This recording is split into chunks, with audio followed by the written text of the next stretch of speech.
All right, so the previous video cut out before I was able to talk about these. I think we just got done talking about this, so here's part two of that video talking about the purpose of government. So John Locke is a capitalist kind of idea, so this is capitalist thinking.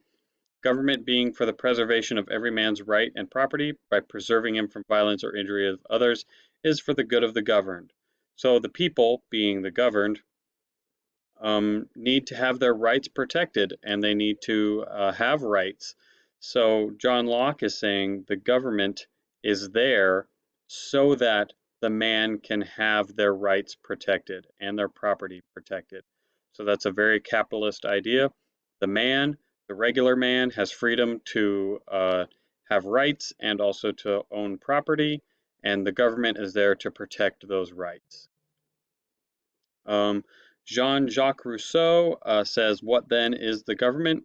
It is an intermediary, that means it's between, it's an intermediary body established between the subjects and the sovereign. So it's a body between the people, meaning you and I, and the common people, and the sovereign, which is like, it could be a god, it could be a king. It's the overarching ruler, um, or part of the government or part of the higher power.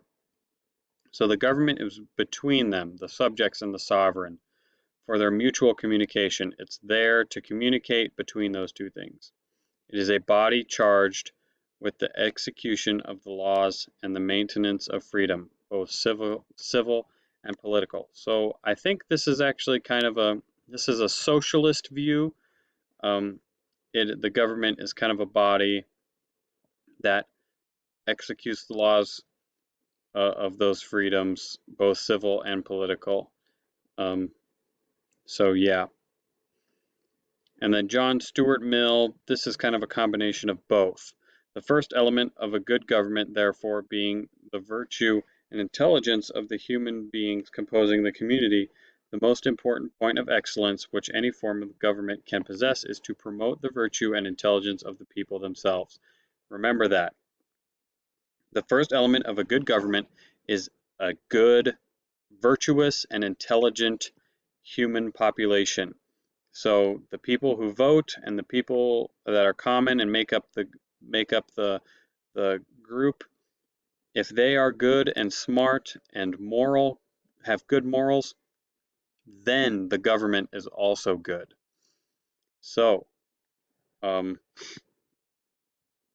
yes, I lost. Okay, so the only way the government can be excellent is if their people are excellent. So, the first question in respect to any political institutions is how far they tend to foster in the members of the community.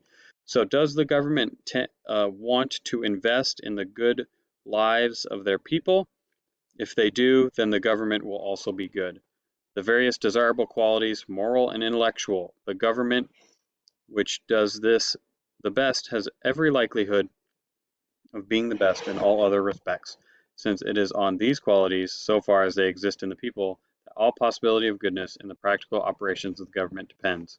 So the government depends on the good people, and if the government invests in the people, tries to improve the people, then everything's going to be good. If the government's good, then the people are good, and if the people are good, then the government is good. We may consider then, as one criterion of the goodness of a government, the degree in which it tends to increase the sum of good qualities in the governed. So if the government, like we were saying, invests in the people, then the government's going to be good collectively and individually. So collectively being a kind of a socialist idea, the group, socialists tend to think of the group instead of the individual.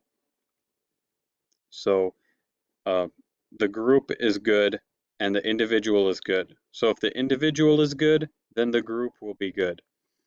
Since besides that their well-being is the sole object of government, their good qualities supply the moving force which works the machinery. So if the people all have good qualities, then the machinery is going to have good qualities. That's a combination of socialist and a capitalist. going back to this one, uh, some ways this seems socialist is that the government kind of has more control. Socialist ideas tend to put more control on the government. So the people don't really have control because you can't really trust the people with things. The government needs to have control over it. Um, there isn't really voting in socialist societies. There isn't really such a thing as rights in socialist societies. Everyone's just all guaranteed the same rights. You don't really have to define that. Um, but in what Jean-Jacques Rousseau is saying is that the government kind of controls that communication. They kind of control civil and political freedoms. They don't really let the people control, the government themselves control it. So that's kind of a socialist idea.